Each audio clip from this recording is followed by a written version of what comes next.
Understand how to write business letters. Business letters लिखे जाते हैं किसी बिजनेस ऑर्गेनाइजेशन को, उसके मैनेजर को, उसके ओनर को, प्रोप्राइटर को या किसी शॉपकीपर को। ठीक है, अब ये क्यों लिखे जाते हैं? तो ये लिखने के 4 रीजंस होते हैं। एक तो ये कि आप कुछ आगे चल के कुछ परचेज करने का प्लान करते हो, तो उसके पहले आपको कुछ कोटेशन मंगवाने, कुछ इंक्वायरी करनी है। ज़्यादातर आप भी खुद भी एक बिजनेसमैन हो, या आपके कोई हॉस्टल है, या आपके कोई कैफे है, आपके कोई इन चलता है, कोई होटल चलती है, या कोई लॉज चलती है और आप कुछ बल्क में परचेस करना चाहते हो, तो उसके लिए आप क्या करते हो? पहले इंक्वायरी करते हो, उनसे कोटेशंस मंगवाते हो। जैसे आपकी एक हॉस्टल है और आप अपनी हॉस्टल में इंस्टॉल करना चाहते हो बहुत इलेक्ट्रिकल आइटम, सारे ट्यूबलाइट्स चाहिए, फैंस चाहिए, गीजर्स चाहिए, तो उसके लिए आप बल्क में खरीदने वाले हो, तो आप क्या करोगे? किसी भी शॉपकीपर से कोटेशंस मंगवाओगे।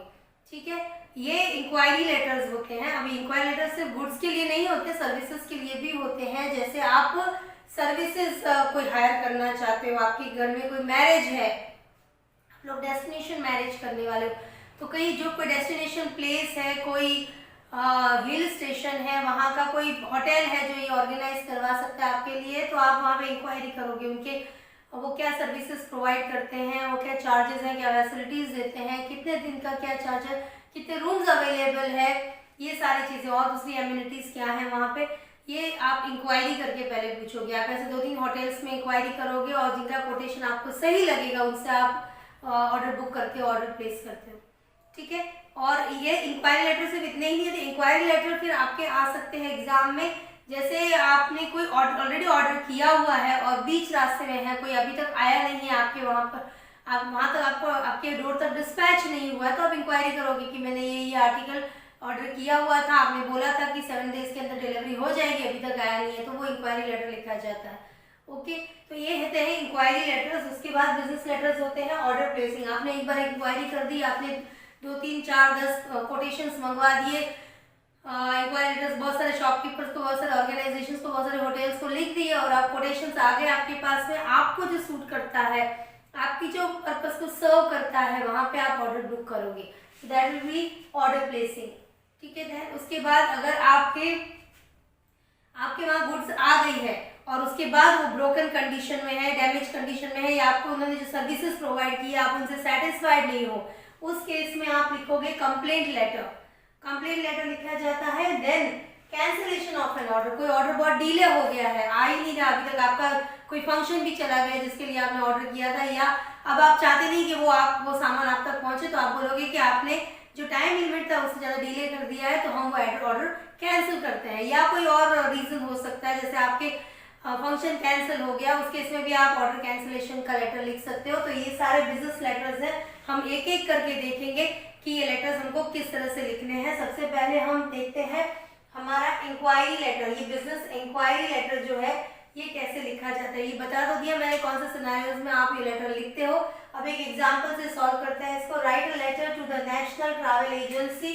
ये नेशनल ट्रैवल एजेंसी, उस कंपनी का नाम है आगरा ट्रैवलिंग कंपनी है, टूरिंग एजेंसी है जो टूरिंग अरेंजमेंट्स करती है, सारे व्हीकल्स के और साइट सीइंग के, गाइड्स के वगैरह अरेंजमेंट्स किए, लंच के जो फूड है उनके भी अरेंजमेंट्स ये लोग करते हैं, होटल्स के अरेंजमेंट्स करते हैं। तो वो एजेंसी को आपको इंक्वायरी देनी है। Enquiry about the charges, facilities, आप क्या क्या पूछना चाहते हो, charges, facilities and all the other necessary details as you are planning to organise a tour to a historic place. अब आप हिस्टोरिक प्लेस पे टूर ऑर्गेनाइज कर रहे हो, ठीक है। यू आर जिज्ञासा the tour incharge of the great public school Agra. अब आप ये जो टूर ऑर्गेनाइज कर रहे हो अपनी फैमिली के लिए नहीं कर रहे हो, लेकिन अब आप ऑर्गेनाइज कर रहे हो ये टूर किसके लिए, स्कूल स्टूडेंट्स के लिए। अब वहां पे इंचार्ज हो, टूर इंचार्ज हो, you are the tour incharge. आपकी ये आपका डेजिग्नेशन है, कोई भी डेजिग्नेशन के आगे द जरूर लगाना है। So the tour incharge, school का नाम ये है तो आपको यही स्कूल का नाम, यही एड्रेस यूज करना है। अब यहाँ पे आपको एजेंसी का एड्रेस दिया हुआ है, वो भी आगरा की एजेंसी है, और आपकी स्कूल का एड्रेस दिया हुआ है वो भी आगरा का है, ठीक है। इस केस में अब आप किस तरह से लिखेंगे इस फॉर्मल लेटर को, let us see. Write the enquiry letter for the question given. यहाँ पे हम वही फॉर्मल लेटर का वही फॉर्मेट होता है। यहाँ पे होता है सेंडर्स एड्रेस। भेजने वाले का नाम नहीं लिखा जाता है, सिर्फ एड्रेस लिखा जाता है। तो यहाँ पे ये एड्रेस इस तरह से the great public school Agra, ये एड्रेस हमको पता है, फॉर्मल लेटर हमने किया था लेटर टू एडिटर, उसमें देखा था सिर्फ 2 लाइन्स में ही होता है, ज़्यादा इसको लंबा चौड़ा नहीं लिखना है।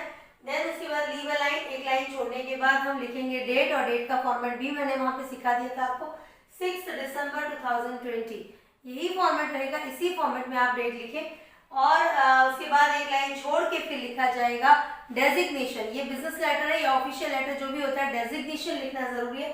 तो आप किसको लिखेंगे, आपके क्वेश्चन में नहीं दिया हुआ कि मैनेजर को लिखना है, ये आप अपने कॉमन सेंस को यूज करें और उससे फिर आप लिखिए कि जैसे हम लिख रहे हैं टूर एजेंसी को, तो वहाँ पे मैनेजर होगा, इंचार्ज होगा, ठीक है। अगर कोई गुड्स के लिए कर रहे हैं तो सेल्स मैनेजर को लिखें, डिपेंड करता है आप किसको लिख रहे हैं। अगर कोई छोटी शॉप है तो प्रोप्राइटर को लिखेंगे, पर यहाँ पे क्योंकि एजेंसी है तो उसके मैनेजर को हम लेटर लिखेंगे द मैनेजर करके, उसका डेजिग्नेशन PRM कैपिटल, उसके बाद उस एजेंसी का नाम और उसका एड्रेस। ये लिखने के बाद फिर एक लाइन छोड़े, उसके बाद सर लिखे, डियर सर लिखने की यहाँ जरूरत नहीं है, सिर्फ सर लिखना है, लेकिन एक लाइन छोड़ने के बाद, ठीक है। तो इस तरह से आपको लिख करना है। उसके बाद यहाँ जैसे ये लाइन छोड़ी हुई, यहाँ पे लाइन छोड़ी हुई, इनका आपको ध्यान रखना है। उसके बाद एक लाइन छोड़ने के बाद सब्जेक्ट, जैसे मैंने कहा था आपको जब हमने जो लेटर टू एडिटर किया था कि अब CBSE के सिलेबस के करीब लास्ट ईयर से ये चेंज हो गया है कि सर या डियर सर पहले आता है और उसके बाद सब्जेक्ट लाइन आती है। पहले ये था कि सब्जेक्ट लाइन पहले थी, फिर डियर सर लिखा जाता था।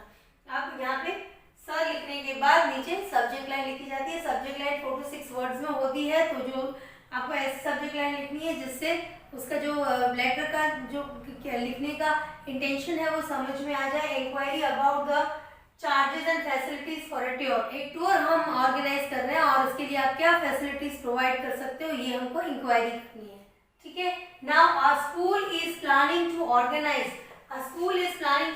अ टूर, ऐसे स्टार्टिंग करना है। आप कोई भी इंक्वायरी लेटर करते हो तो आप ये लिखो कि there is a function in our house, जैसे आप होटल बुक करवाना चाहते हो, कोई फंक्शन है। इसके अलावा और इंक्वायरी लेटर्स हो सकते हैं, जैसे आप किसी वेडिंग प्लानर को इंक्वायरी करते हो, आपके घर में कोई शादी है, कोई फंक्शन है, सपोज 3-4 महीने के बाद। वेडिंग प्लानर्स को हम पहले से बुक करते हैं, तो समझो आपके 3-4 महीने के बाद अप्रैल मंथ में कोई मैरिज है और आप चाहते हैं कि कोई वेडिंग प्लानर बुक करना, तो आप 2, 3, 4, 5 या 10 वेडिंग प्लानर्स को इस तरह से इंक्वायरी लेटर्स लिखोगे कि we are planning to organize the marriage of our elder brother in the month of coming April, so we need to hire the services of yourself for the same। और फिर आप inquiry करें आप क्या क्या चाहते हैं, उसके लिए इनसे क्या क्या सर्विसेज चाहते हैं। तो इस तरह से आप पैराग्राफ 3 पैराग्राफ में भी लिख सकते हैं, इस पैराग्राफ को ब्रेकअप कर सकते हैं। तो सर्विसेज जो चाहते हैं वो आप अलग से पैराग्राफ में लिखिए, जैसे इन्होंने लिखा है। तो ये है, आप यहाँ से सेकंड पैरा भी बना सकते हैं। जनरली फॉर्मल लेटर्स में 3 पैराज होते हैं, तो इस तरह से आप पहले अपना इंटेंशन बता दीजिए, फिर आप जो फैसिलिटीज चाहिए वो सेकंड पैराग्राफ में लिख दीजिए और फिर फाइनल पैराग्राफ सेम रहेगा, सेम इसी तरह से रहेगा कि आप जो भी आपसे डेटा मांग रहे हैं, जो भी इंफॉर्मेशन मांग रहे हैं वो प्लीज फर्निश करें, जिससे हमारा जो पर्पस है वो टाइम पर सर्व हो सके। और फिर डिस्काउंट के बारे में जरूर पूछे हर एक बार। यहाँ पे जैसे सर्विसेज है तो टैरिफ चार्जेस होते हैं, होटल्स वगैरह के टैरिफ चार्जेस होते हैं, तो वो लिखिए, वो उन्होंने आस्क किया हो। और ग्रुप डिस्काउंट आप अगर कोई भी गुड्स के लिए आप इंक्वायरी कर रहे हो, ऑर्डर बुकिंग के लिए करना चाहते हो, तो उसके इसमें आप ट्रेड डिस्काउंट मांग सकते हो या बल्क डिस्काउंट मांग सकते हो, ठीक है। तो इस तरह से ये लेटर्स लिखे जाते हैं, इंक्वायरी लेटर्स। अब हम देखते हैं एक लेटर जो है, जैसे आपने इंक्वायरी कर दी, आपके पास 8-10 कोटेशंस आ गए, अब आप उसमें से जिसको सिलेक्ट करते हो उसके साथ आप ऑर्डर प्लेस करते हो। So we will see one specimen letter of placing an order. इस तरह से इंक्वायरी लेटर लिखने के बाद आपको जो कोटेशंस मिले हैं, बहुत सारे कोटेशंस मिले, और उसमें से आप सिलेक्ट करते हो, उसके बाद ऑर्डर प्लेस करते हो।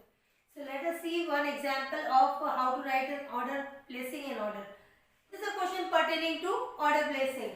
You are store in charge of BPJ Senior Secondary School, New Delhi. You require various items of furniture for your school. Mentioning the details of the items, write a letter to Messrs Pioneer Furniture House, 15 Karol Bagh, Delhi, placing the order for furniture. अब आपको एक order placing का letter लिखना है। इन्होंने items के नाम नहीं बताया, तो आपको खुद को डिसाइड करना है। जैसे फर्नीचर, तो फर्नीचर में क्या क्या हो सकता है, और इन्होंने अपना नाम भी नहीं लिखा हुआ है, यहाँ पे नाम नहीं दिया हुआ है, आप लिखोगे XYZ, you will not right your own name. तो जब भी नाम एब्सेंट होता है फॉर्मल लेटर्स में आप XYZ लिखोगे। Then ask for discount available on cash purchase. हाँ, आपने जब इंक्वायरी की थी तो आपने डिस्काउंट के बारे में पूछा था।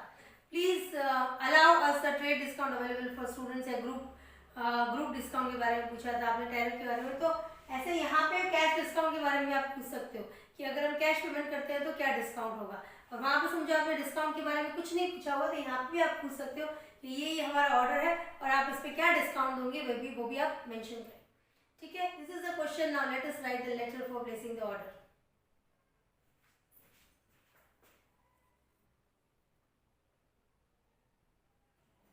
ये है सॉल्यूशन इस क्वेश्चन का, किस तरह से ऑर्डर प्लेस करना है। सबसे पहले हम लिखेंगे एड्रेस हमारा BPJ senior secondary school Meerut, उसके बाद लाइन छोड़ के वही date, then the sales manager S और M कैपिटल लिखेंगे। Messrs pioneer furniture house is already given 15 Karol Bagh. अब यहाँ जब भी कोई एड्रेस लेके आपको ध्यान रखना, लास्ट में कोई कॉमा नहीं लगाना जैसे पहले लगाते थे। तो वो जो सारे पंक्चुएशंस है, कॉमा, फुल स्टॉप्स, वो सब खत्म हो गए। जैसे रिहर्सल के बाद भी कोई कॉमा वगैरह नहीं लगेगा। उसके बाद यहाँ से आप एक लाइन छोड़ के फिर लिखेंगे डियर सर, उसके बाद सब्जेक्ट, डियर सर के बाद सब्जेक्ट रहेगा order for the items of furniture. ठीक है, now this is the paragraph, first paragraph. Please refer to your quotation dated 1 December 2020। अब जैसे मैंने पहले कहा था, आपने इंक्वायरी की है और उस इंक्वायरी के बदले में उनका कोटेशन आया है, उनका जो रेस्पॉन्स आया उसमें जो प्राइस लिस्ट आई, उसके कंसर्न में आप ये ऑर्डर बुक करना चाहते हैं, उसके रेस्पॉन्स में आप ये ऑर्डर बुक करना चाहते हैं। ये आपको बताना है we are pleased to place an order for a bulk purchase of furniture. Bulk purchase मतलब लार्ज अमाउंट में, लार्ज क्वांटिटी में हम परचेज करना चाहते हैं, बहुत ज्यादा परचेज करना चाहते हैं, नंबर ज्यादा है। विद योर फॉर्म, अब ये मैसेज लिखा हुआ है इसलिए वो फॉर्म है। ठीक है, कंपनी लिखा होता तो कंपनी होता, ये तो कोई दुकान का नाम होता तो यहाँ पे शॉप लिखते। दिस इज अ मैसेज होता है पार्टनरशिप फॉर्म, तो यहाँ पे फॉर्म लिखा है। We appreciate the 10% discount that you are offering on the purchase. आपने ऑलरेडी आपके कोटेशन में बता दिया है कि आप 10% डिस्काउंट देने वाले हैं, लेकिन बट वी वुड एक्सपेक्ट, लेकिन हम एक्सपेक्ट करते हैं, हम और चाहते हैं, क्या चाहते हैं, 5% additional discount on cash purchases. Cash purchase पे हम 5% और चाहते हैं। The details of the items are furnished below. हमको क्या आइटम्स चाहिए उसकी फिर आपको लिस्ट लिखनी है, ये आप नोट डाउन करते हैं। उसके बाद हम देखते हैं कि आगे का लेटर कैसे लिखना है।